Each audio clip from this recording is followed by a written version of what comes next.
Bismillahirrahmanirrahim. Assalamualaikum warahmatullahi wabarakatuh. Perkenalkan, nama saya Naufal Yafi Waliuddin dari Sistem Informasi Institut Teknologi Telkom Surabaya dengan NIM 0303 1204 200 132. Di sini saya akan menjelaskan tentang pengertian sistem informasi, sejarah rumpun, dan lain-lain. Mari kita mulai. Apa itu sistem informasi? Sistem informasi adalah kombinasi dari teknologi informasi dan aktivitas orang yang menggunakan teknologi itu untuk mengandung operasi dan manajemen. Dalam arti yang sangat luas, istilah sistem informasi yang sering digunakan merujuk kepada interaksi antara orang, proses algoritmik, dan data dan teknologi. Sejarah rumpun ilmu informatika. Pada tahun 1940, saat Perang Dunia Kedua, sistem informasi digunakan oleh militer untuk pengiriman dan penerimaan dokumen-dokumen. Pengiriman dan penerimaan dokumen-dokumen ini disimpan dalam bentuk magnetic tape. Generasi pertama tahun 1945 sampai 1955. Pada generasi ini belum ada sistem informasi. Sistem komputer diberi instruksi yang harus dikerjakan secara langsung. Generasi kedua tahun 1955 sampai 1965. Batch processing sistem job dikumpulkan dalam satu rangkaian kemudian dieksekusi secara berurutan. Sistem komputer belum dilengkapi sistem operasi, tapi beberapa fungsi dasar sistem operasi telah ada, misalnya FMS Fortran Monitoring System dan IBS-YS. Keduanya merupakan sebagian dari fungsinya merupakan komponen sistem informasi, sistem operasi.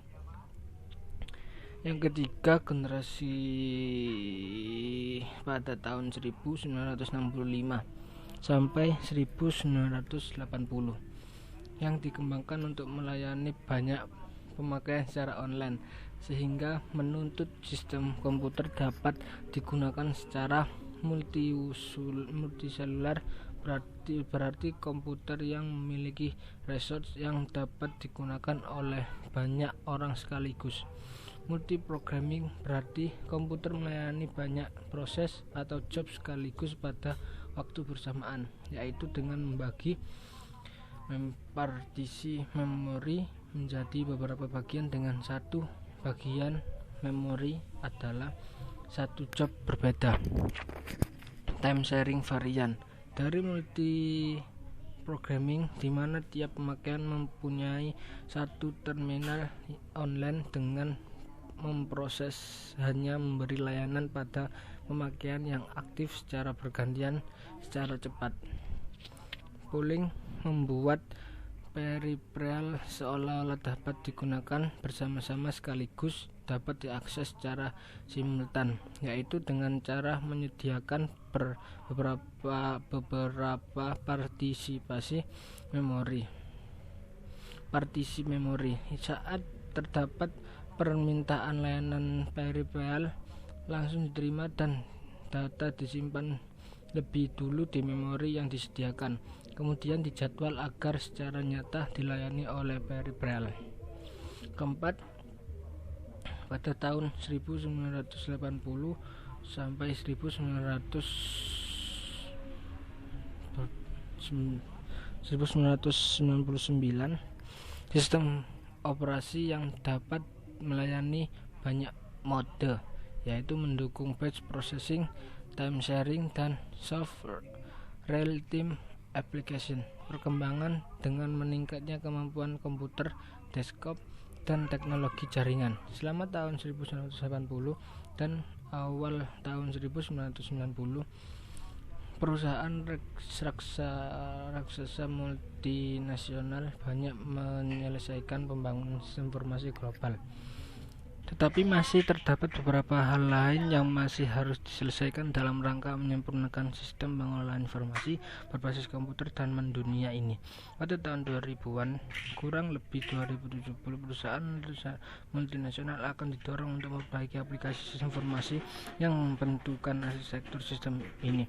Sistem yang mulanya dirancang untuk mendukung operasi yang tersentralisasi ataupun tidak tersentralisasi akan ditinggalkan untuk memampukan perusahaan induk dan cabangnya sebagai sebuah koordinasi saat sistem yang terintegrasi. Adapun hal yang perlu ditingkatkan dan diintegrasikan secara utuh dalam pematangan sistem informasi dunia adalah peranan sistem informasi berbasis komputer. Berikut ini adalah rangkuman dari sejarah rumpun sistem informatika.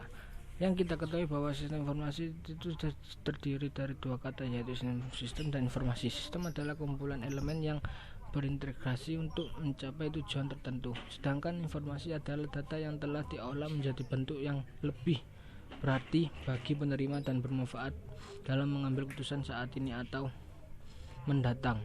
Informasi dapat menggambarkan kejadian nyata yang digunakan untuk pengambilan keputusan. Sumber dari informasi adalah data yang dapat berbentuk huruf, simbol, alfabet, dan sebagainya lainnya. Di sini belajar apa saja di prodi sistem informasi semester 1, kalkulus dengan 3 SKS, literasi 2 SKS, konseptologi 2 SKS, matematika diskret 2 SKS, pengantar sistem informasi 3 SKS, algoritma dan pemrograman 3 SKS, praktikum algoritma pemrograman 1 SKS, arsitektur dan organisasi komputer 2 SKS. Total 1 semester 19 SKS. Semester 2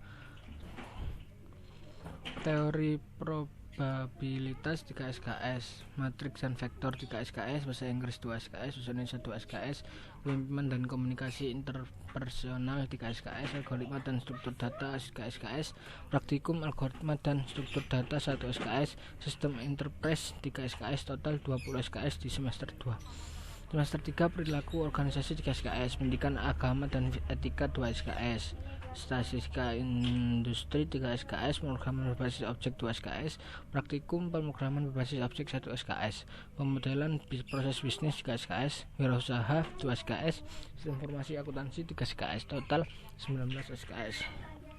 Semester 4 analisis dan perencanaan sistem informasi 3 SKS, perancang interaksi 3 SKS, rekayasa proses bisnis 3 SKS, perancang basis data 3 SKS, praktikum perancang bisnis data 1 SKS, jaringan komputer dan komunikasi data 3 SKS, praktikum jaringan komputer dan komunikasi data 1 SKS, manajemen rantai pasok 3 SKS, total 20 SKS. Semester 5 ekonomi teknik 2 SKS, arsitektur sistem enterprise 3 SKS, manajemen proyek sistem informasi 3 SKS, pengembangan aplikasi web 3 SKS, praktikum pengembangan aplikasi web 1 SKS, manajemen sumber daya manusia 3 SKS, sistem operasi komputer 3 SKS, total 18 SKS. Di semester 6 bahasa Inggris 2 SKS, keamanan sistem informasi 3 SKS, rekayasa pengecek lunak 3 SKS, manajemen layanan 3 SKS, etika profesi teknologi informasi 2 SKS, MK peminatan logistik 3 SKS, MK peminatan transportasi 3 SKS, total 19 SKS. Di mata kuliah semester 7 ada tata kelola dan manajemen teknologi informasi 2 SKS, Pancasila dan kewarganegaraan 3 kewarganegaraan 3 SKS, praktik kerja lapangan 2 SKS, manajemen hubungan pelanggan 3 SKS, metode penelitian dan pengembangan 2 SKS, peminatan kemaritiman 3 SKS. Pemilihan bebas terserah mahasiswanya 3 SKS, total 19 SKS. Di semester 8 Kapita Selekta 2 SKS, tugas akhir 4 SKS, pemilihan bebas 3 SKS, pemilihan bebas ketiga 3 SKS, total 19 SKS. Berikut keunggulan sistem informasi. 1. Lebih fokus pada pemahaman dan pengembangan dan juga maintenance dari sistem informasi. Menganalisis program. 3. Tidak langsung terlibat dengan hardware. 4. Ilmu berkaitan dengan teknik dapat diperoleh dari mata kuliah peminatan. 5. Ada mata kuliah bisnis yang berhubungan dengan sistem informasi. 6. Semua lulusan bisa masuk, baik dari IPA atau IPS. 7. Prospek akhir yang sangat cerah. Berikut prospek kerja sistem informasi. Prospek kerja di prodi sistem informasi ada 16. Pertama, application developer. 2. Computing engineering. 3. Data analyst. 4. Database administrator. 5. Developer. 6. Enterprise resourcing planning. 7.